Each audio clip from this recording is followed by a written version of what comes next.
Coba deh, dengerin sebentar. Suara yang barusan Anda dengar itu bukan cuma melodi biasa loh.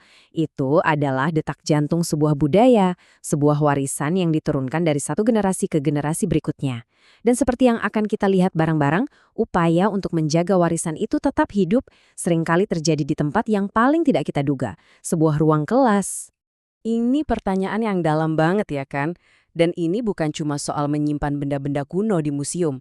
Ini tentang menjaga jiwa, nilai-nilai, dan identitas sebuah bangsa agar tetap bernapas. Jadi gimana caranya kita memastikan warisan yang hidup ini nggak hilang di telan zaman? Nah, untuk menjawab pertanyaan tadi, gimana kalau kita langsung aja masuk ke salah satu kelasnya? Bayangin, Anda sekarang lagi duduk di salah satu bangku ini. Kita akan ikuti perjalanan seorang siswa untuk melihat langsung bagaimana jiwa sebuah bangsa diajarkan lewat lagu. Oke, pelajaran dimulai. Setiap pelajaran yang bagus itu kan dimulai dari materi intinya ya. Nah, untuk kelas ini, materinya itu playlist sebuah bangsa. Lagu-lagu yang udah bergema di seluruh kepulauan Indonesia selama berabad-abad. Jadi, apa sih sebenarnya lagu tradisional itu? Gini deh, jangan bayangin lagu-lagu yang ada di tangga lagu top 40, anggap aja ini kayak artefak budaya yang hidup. Setiap lagu itu ibarat kapsul waktu. Liriknya mungkin kedengeran sederhana, tapi di dalamnya tersimpan cetak biru nilai-nilai, cerita rakyat, dan kearifan lokal. Dan coba lihat, ini kayak tur musikal keliling Indonesia kan? Dari hutan Kalimantan sampai pesisir Sulawesi, melintasi jantungnya Pulau Jawa. Setiap lagu itu seperti paspor kebudayaan yang berbeda. Inilah yang di Indonesia disebut berkebinekaan global. Sebuah gagasan inti bahwa persatuan itu bukan berarti semuanya harus sama. Justru persatuan itu tentang menghargai dan merayakan keragaman yang luar biasa di dalam satu bangsa. Oke, tahu judul sama asalnya sih baru langkah pertama ya. Langkah selanjutnya, nah ini yang seru. Kita bakal nyelam lebih dalam lagi buat ngerti apa sih sebenarnya pesan dari lagu-lagu ini. Disinilah pelajarannya jadi benar-benar dalam. Tujuannya itu bukan sekedar hafal lirik, tapi menafsirkan.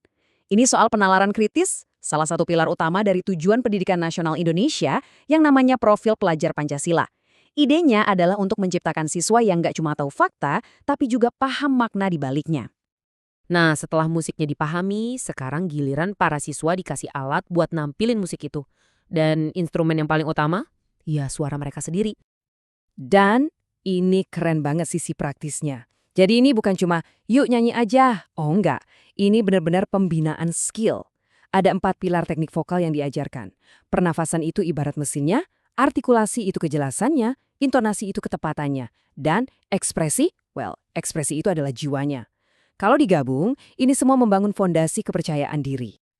Oke, sekarang pemahaman udah dapat, tekniknya juga udah di tangan. Suasana di kelas pun mulai berubah. Ini bukan lagi soal belajar pasif, tapi jadi sebuah perjalanan yang puncaknya, ya, penampilan di depan kelas. Ini dia nih, roadmap mereka selama 90 menit di kelas. Dimulai dengan apersepsi. Ini istilah keren buat pemanasan lah, nyambungin apa yang udah mereka tahu sama materi baru. Dari situ, mereka lanjut eksplorasi, terus elaborasi, di mana latihan intensif dimulai. Semuanya ini dibangun menuju satu puncak, presentasi kelompok, yang kemudian ditutup dengan refleksi. Alurnya sangat terstruktur, dirancang biar efektif banget. Nah, momen presentasi ini dia puncaknya. Disinilah semua pembelajaran individu melebur jadi satu ekspresi bareng-bareng. Mereka nggak cuma nyanyiin lagu, tapi mereka nampilin hasil kerjasama, kepercayaan diri, dan pemahaman budaya mereka di hadapan teman-temannya. Jadi ini poin yang paling penting. Meskipun ini kelas musik, tujuannya itu jauh lebih dari sekedar nyanyi dengan nada yang pas. Ada sesuatu yang lebih dalam, yang lebih fundamental yang lagi dibangun di sini. Dan yang bikin pendekatan ini kuat banget adalah kemajuannya itu bisa diukur secara objektif. Jadi bukan soal gurunya suka atau enggak. Ada rubrik yang jelas banget buat nilai skill teknis dan kerjasama tim. Ini ngasih feedback yang nyata dan bisa langsung dipakai para siswa untuk berkembang. Tapi penilaian teknis itu baru di permukaan aja loh. Tujuan belajar yang sebenarnya itu jauh lebih dalam dari itu. Pelajaran ini sebenarnya lagi ngebangun sesuatu yang jauh lebih fundamental. Dan ini dia tujuan utamanya.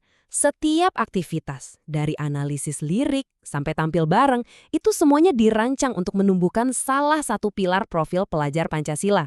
Jadi ini bukan cuma soal musik, ini soal memakai musik sebagai alat untuk membentuk warga negara masa depan, warga yang menghargai keragaman, berpikir kritis, berani berkreasi, dan percaya diri.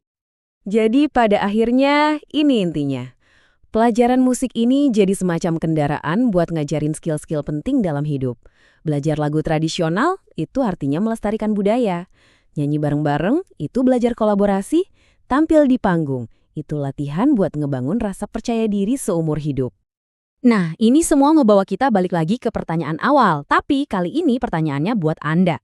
Kita udah lihat gimana Indonesia pakai musik buat ngajarin jiwa bangsanya. Sekarang, coba deh pikirin budaya Anda sendiri. Kira-kira pelajaran budaya apa sih yang menurut Anda wajib dipelajari oleh setiap siswa di seluruh dunia?